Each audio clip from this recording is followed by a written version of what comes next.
बिस्मिल्लाह रहमान रहीम। अस्सलाम वालेकुम नाज़रीन, आप यूट्यूब और फेसबुक चैनल देख रहे हैं। मैं राना उसैर हूँ।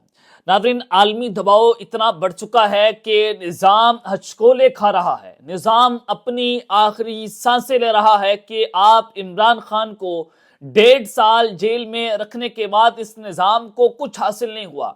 आपने 9 मई किया, आपने 26 नवंबर किया, आपने उसकी पार्टी तोड़ दी, आपने जो है उसको जेल के अंदर डाल दिया, लेकिन आप पॉलिटिकल नैरेटिव को ख़त्म नहीं कर पाए। एक बहुत बड़ी डेवलपमेंट, एक बहुत बड़ी खबर जिसका शायद कौम को बड़ा इंतज़ार है। शायद आप इसको नहीं कह सकते, कौम को वाक़ईतन इसका इंतज़ार भी है कि इमरान खान वज़ीर आज़म पाकिस्तान। अब ये जो खबर आ रही है कि इमरान खान डायरेक्ट जो है वो वापस आ रहे हैं और शहबाज शरीफ को वज़ीर आज़म हाउस खाली करने का कह दिया गया है। ये मामला क्या है? बड़ी एक्सक्लूसिव खबर है और खबर देने वाले भी घर के भेदी हैं। खबर देने वाले कोई जो है वो प्रो पीटीआई जर्नलिस्ट नहीं है या कोई पीटीआई का कोई सियासी रहनुमा नहीं है। वो ऐसा घर का भेदी है जो बड़े साथ साथ इनके रहते हैं और बड़े ताकतवरों की बहुत बड़ी आवाज है। और इस वक्त जो खबर है कि फौज भी पीछे हट चुकी है, बहुत बड़ी पेशरफ्त हो रही है। मामला क्या है, माजरा क्या है? और एक बहुत बड़े स्कैंडल्स की भी खबरें आ रही हैं जिसमें इस्लामाबाद में इस वक्त जमीन ताकतवरों के लिए भी गर्म होती हुई दिखाई दे रही है। ये मामला और माजरा क्या है, तमाम तफसीलात मैंने आपके सामने बमा हकाइक और बमा सबूत रखनी है। लेकिन आगे बढ़ने से पहले आप सबसे दरख्वास्त कि चैनल को जरूर सब्सक्राइब कर लें, बेल आइकन को दबा दें। आने वाली तमाम तर अपडेट्स आपकी खिदमत में बर वक्त पेश होती रहें। नाज़रीन, मुज़ाकरात के हवाले से चीज़ें जो आपके सामने हैं कि एक तरफ तो हमारे निज़ाम की लेगेसी ये है, हमारी अदालतों की इतनी औकात है, इतनी वक़्त है कि आपने सोमवार वाले दिन 190 मिलियन पाउंड केस का फैसला सुनाना था। उसमें खान को आपने सजा देनी थी और वैसी सजा देनी थी जैसे साइफर केस में और इद्दत निकाह केस में सजा देनी थी। लेकिन मुज़ाकरात शुरू हो गए। मुज़ाकरात की वजह से आपने वो जो सजा सोमवार को देनी थी, आप उसको आगे लेकर चले गए। अब इससे नजर आता है कि आलमी दबाव बहुत बढ़ चुका है। अब रिचर्ड ग्रेनल जो है वो ट्वीट्स तक बाकी नहीं रहे। अब वो बाकायदा तौर पर इंटरव्यूज दे रहे हैं इमरान खान की राय को लेकर। वो कह रहे हैं कि मैं तो खुल्लम खुल्ला कह रहा हूं, मैं दबे लफ्जों में नहीं कह रहा, मैं आपको खुलकर बता रहा हूं कि इमरान खान को रिहा होना चाहिए। ट्रंप एडमिनिस्ट्रेशन की सबसे ज्यादा जो दोस्ती है वो इमरान खान के साथ है। अब रिचर्ड ग्रेनल जो ट्रंप का किचन कैबिनेट का हिस्सा है, वो ऐसी बातें कर रहा हो तो आपको नजर आ जाना चाहिए कि इस वक्त चीजें किस तरफ जाती हुई जनाब दिखाई दे रही। तो मुज़ाकरात शुरू हो गए, बहुत कुछ हो गया। मैं आपको जो खबर ब्रेक करने जा रहा हूं वो खबर जनाब बड़ी इंपॉर्टेंट है कि इमरान खान वज़ीर आज़म पाकिस्तान, फौज जो है वो एक कदम पीछे हटी है। अब एक स्कैंडल की भी खबर आ रही है कि एक बड़ी ताकतवरों का एक स्कैंडल तैयार है और वज़ीर आज़म हाउस से भी एक बड़ी खबर है। मैं 3 खबरें लगातार आपके सामने वन बाय वन जो है वो जनाब रख देता हूं। अनीक नाजी जर्नलिस्ट है। अनीक नाजी साहब जो है वो कोई इमरान खान साहब के जो है वो बड़े करीबी नहीं है।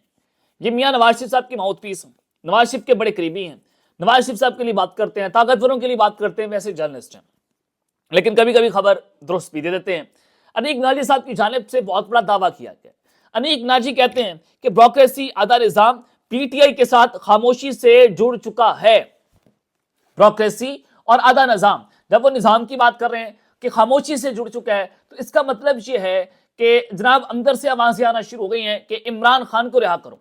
ना सिर्फ आलमी दबाव तो एक तरफ है। आपने देखा कि अमेरिका, बरतानिया, अक़वाम मुत्तहिदा, यूरोपीय यूनियन सब लगातार ये बात कर रहे हैं कि मिलिट्री ट्रायल जो हुआ, जो सजाएं दी गई मिलिट्री कोर्ट्स की तरफ से, वो गैर आईनी है, उस पर तहफ़्फ़ुज़ात का इज़हार किया जा रहा है। और फिर इमरान खान की राय की बात हो रही है।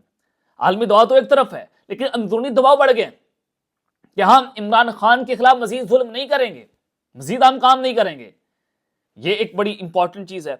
और माफी की दरख्वास्तें भी शुरू हो चुकी हैं। इमरान खान से माफी की दरख्वास्तें की जा रही हैं। पहले तो आप लोग कह रहे थे कि हमने इमरान खान के साथ मुज़ाकरात नहीं करने। मुज़ाकरात क्यों करें? 9 मई वालों के साथ मुज़ाकरात हो सकते हैं। अब आप क्यों माफी मांग रहे हैं? क्यों आप खान के पास मिन्नतें तरले कर रहे हैं कि खान साहब आए बैठकर बात कर लें? आपको तो जरूरत नहीं थी ना, अब क्यों जरूरत पेश आई है? अब तो एक तरफ तो स्ट्रीट पावर है, एक तरफ स्टेट पावर है, लेकिन स्टेट को अंदाजा हो गया कि आप स्ट्रीट पावर के सामने ज्यादा देर तक जो है वो खड़े नहीं हो सकते। ये उनको इसका इदराक जो है वो हो गया। और फिर इस मर्तबा उनका इक़्तिदार नई तरह की अमृत का होगा। साथ ही वो बुक्स भी निकाल रहे हैं इमरान खान के साथ कि जब इमरान खान वापस आएगा वो एक बड़ा आमिर होगा, وہ سزائیں دے گا. ظاہر ہے اس پر جتنا ظلم آپ نے کر لیا ہے, آپ نے جو کچھ کر لیا, لیکن خان کہہ رہا ہے کہ جب میں اقتدار میں واپس آؤں گا میں عام معافی کا اعلان کر دوں گا, جیسے فتح مکہ کے موقع پر ہوا. خان یہ بات کر رہے ہیں, لیکن انیس جان جی کہہ رہے ہیں کہ وہ ایک نئی آمریت کا دور ہوگا جو کسی جبر پر شرمندہ تک نہیں ہوگا اور امریکہ کو اس پر کوئی اعتراض نہیں ہوگا. آپ نے کتنا جبر کیا, گھروں میں گھس کے مارا پیٹا تشدد کیا, جناب آپ نے گولیاں بچھائیں, یہ بڑی لمبی داستان ہے پچھلے 2 سالوں کی, لسٹ ہے پوری جو آپ سب جانتے ہیں, اس پر بات کرنا اس کی ضرورت نہیں ہے, لوگوں کو اویئرنیس ہے اس حوالے سے. افسوس ان مخلص کارکنوں پر ہے جو بری طرح مارے جائیں گے.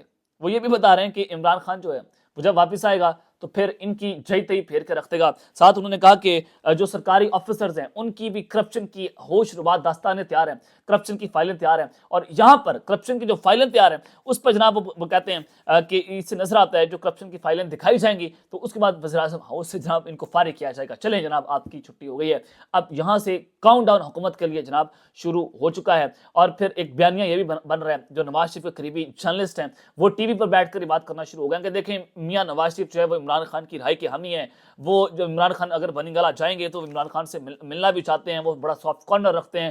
یہ ٹی وی کے اوپر بیانیے بنوائے جا رہے ہیں کہ کسی نہ کسی طریقے سے کہا جائے کہ عمران خان کو این آر او دیا گیا جیسے ہمیں این آر او ملا, لیکن عمران خان سیاسی طور پر خودکشی نہیں کرے گا. خان کو پتا کہ جب میں باہر نکلوں گا, میں جیل سے نکل کر وکٹری کا نشان بناؤں گا تو اس کا امپیکٹ کچھ اور ہوگا. 1.5 سال میں نے سروائیو کر لیا ہے, میں نے صحبتیں برداشت کر لی ہیں, میں یوز ٹو ہو گیا ہوں جیل کا, تو کپتان کیسے 1.5 سال کے بعد معافی مانگ لے گا؟ اس کا تو جواز ہی نہیں پیدا ہوتا. وہ کیسے اپنی سیاسی طور پر قبر کھود لے گا؟ ایسا تو ہو نہیں سکتا. اب آپ نے دیکھ لیا جناب. ایک چیز تو یہ منی فاروق کہتے ہیں کہ دیکھیں 9 مئی کے بعد میں بڑے احتیاط سے کہہ رہا ہوں کہ بڑا ظلم ہوا لوگوں کے اوپر, لوگوں پر بڑا تشدد ہوا. آپ کو 2 سال کے بعد 1.5-2 سال کے بعد یاد آیا کہ 9 مئی کے بعد یہ ظلم ہوا ہے؟ پہلے آپ بولتے نہیں تھے, اب آپ کو ادراک ہو گیا ہے کہ قوم کیا سوچ رہی, اندر سے آوازیں اٹھنا شروع ہو گئی ہیں. اور جناب اس سے چیزیں نظر آ رہی ہیں کہ اسٹیبلشمنٹ جو ہے وہ ایک قدم پیچھے ہٹے. اور یہ اچھی خبر, اس میں کوئی بری بات نہیں ہے کہ آپ نے اناق کی خاطر ایک شخص کو گرانے کی کوشش کی, آپ نے نظام کا بیڑا غرق کر دیا ایک شخص کو گرانے کے لیے, اناق کو اپنی تسکین پہنچانے کی خاطر آپ نے جو ہے وہ اس پورے ملک کو اپنی اناق کی پینٹ چڑھا دیا. اب کیا ہے, عالمی دباؤ ہے, رچرڈ گرنل کھل کر ٹویٹس کر رہا ہے, ٹرمپ کا دباؤ بھی آنا ہے 20 جنوری کے بعد کہ وہ آفس سنبھالنے کے بعد کیا کرتے ہیں, تو اس کے بعد پھر ہماری اسٹیبلشمنٹ کی پالیسی بھی ری شیپ ہوگی اس کے مطابق.